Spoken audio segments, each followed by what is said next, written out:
Hey buddies, what's up? Welcome to a new video on my channel, and today we're gonna introduce a new project. It's called Project Sideways.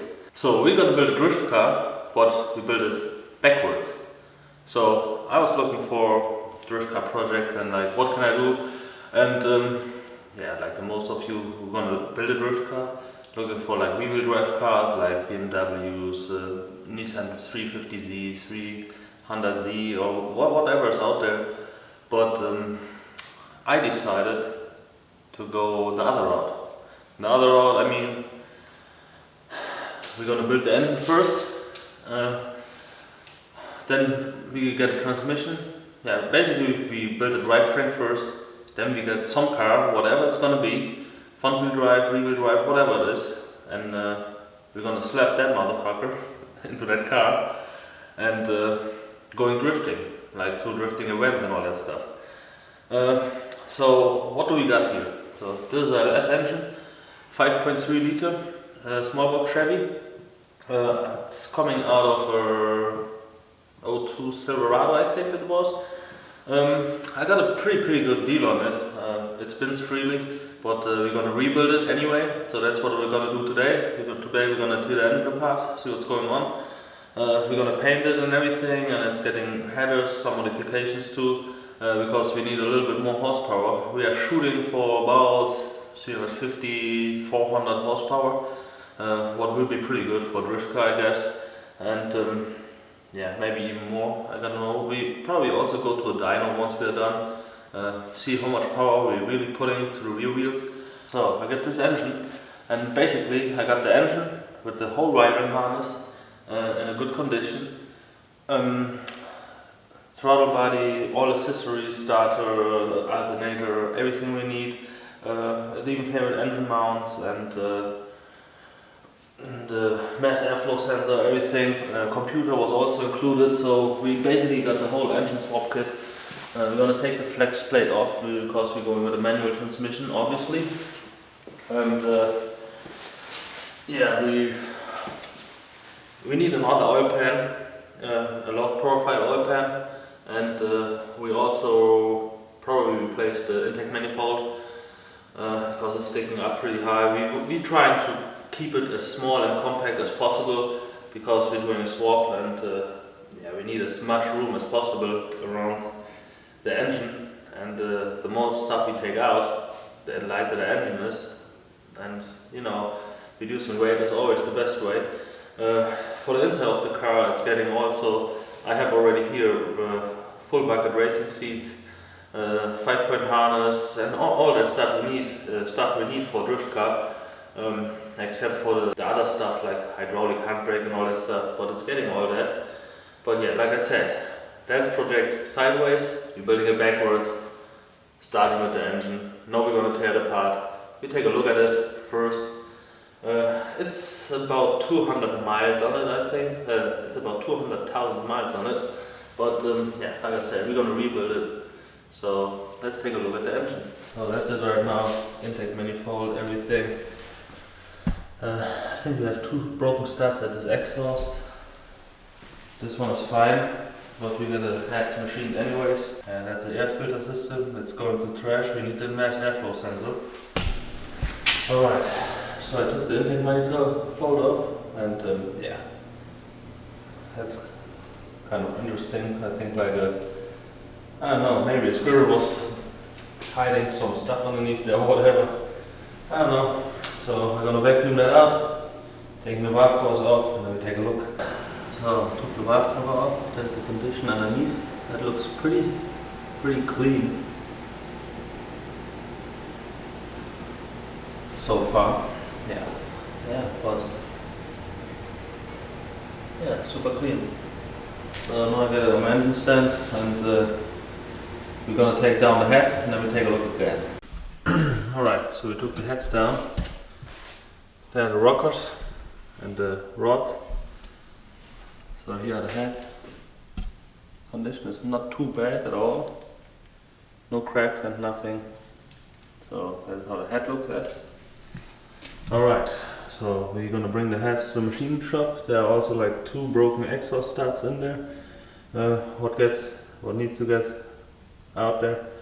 and yeah, resurface it and see if they don't have micro cracks or anything.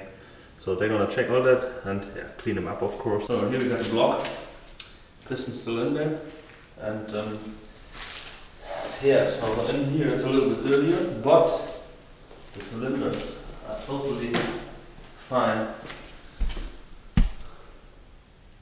Yeah, don't worry about this.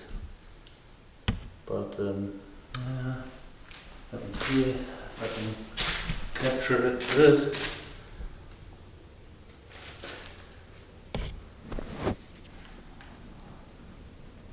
I hope you see it. Yeah, you can see it there. So the original honing marks are still there.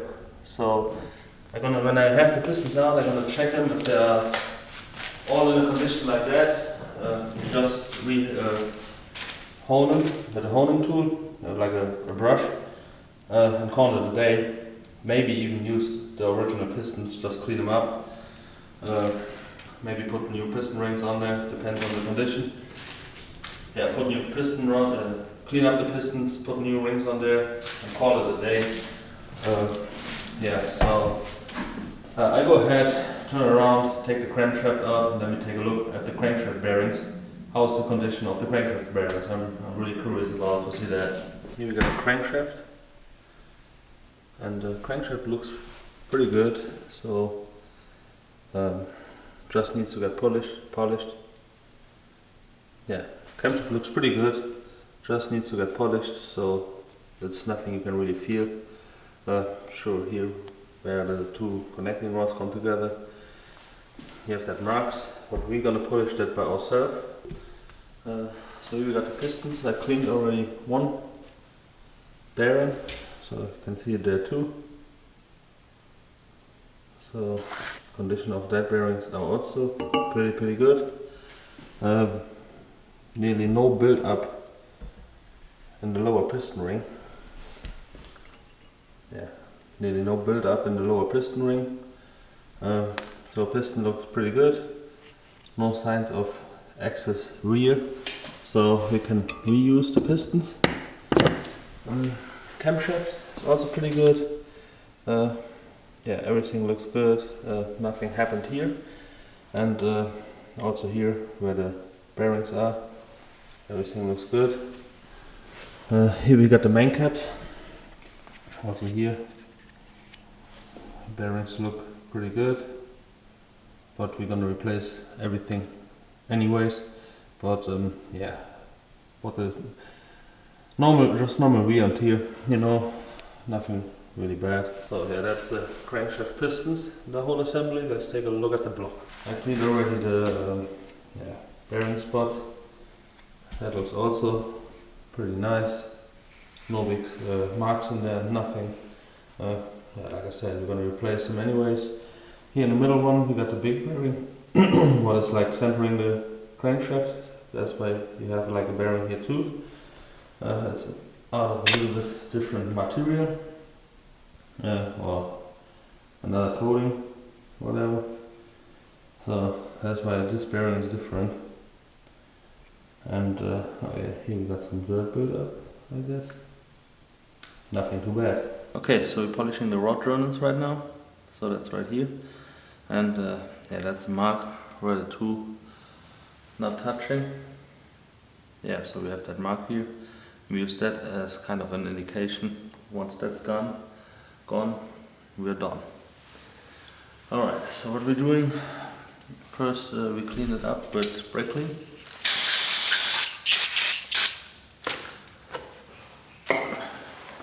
So make sure all dirt and little dust is removed, so we don't grind it in there.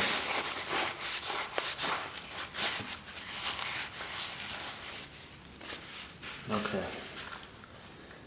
So the next step is, I have here already a saturated piece of sandpaper. It's 1000 grit. That's what we start with. Okay. Sunk everything in WD-40 or whatever you prefer. Yeah, so we're going with 1000 grit, then 2000, and then we're gonna polish it. Then we're gonna polish it.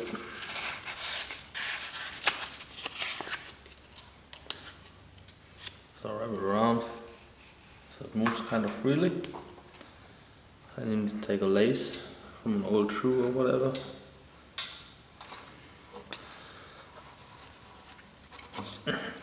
Damn it. That didn't work. Okay, so once you have that wrapped around there and you're happy with it, take an old lace,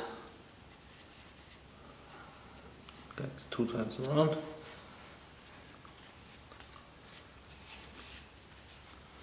like this, center it a little bit. It's gonna move wherever it wants anyways in a minute. And then you just do this for like 2-3 minutes. You kind of get a feeling for that. Yeah, and yeah, once that's done, basically we just move up one step using 2000 sandpaper and doing the same process. So I'm not gonna show you the other sandpaper, but once that's done, I'm gonna polish it, then we're gonna see it again. Okay, I'm gonna do this right quick, and then we're gonna see this when we polish it actually. That on there pretty good, like this. And then we use a strip of microfiber towel. What you do then is just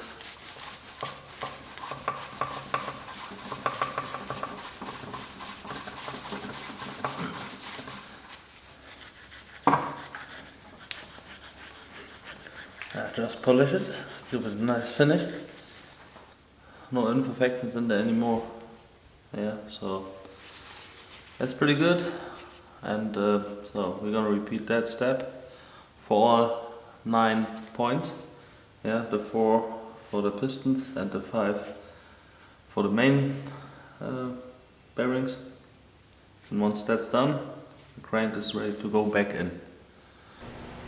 Alright, so crankshaft is all polished and ready to go back in. Basically, I do the fine cleanup once we're gonna install it to make sure there's no dust or nothing in there. We still got some polish residue on here. Yeah, all that's coming off once we install it. And so, next step is getting the pistons ready. And all the other stuff. Alright buddies, see you next time. Okay.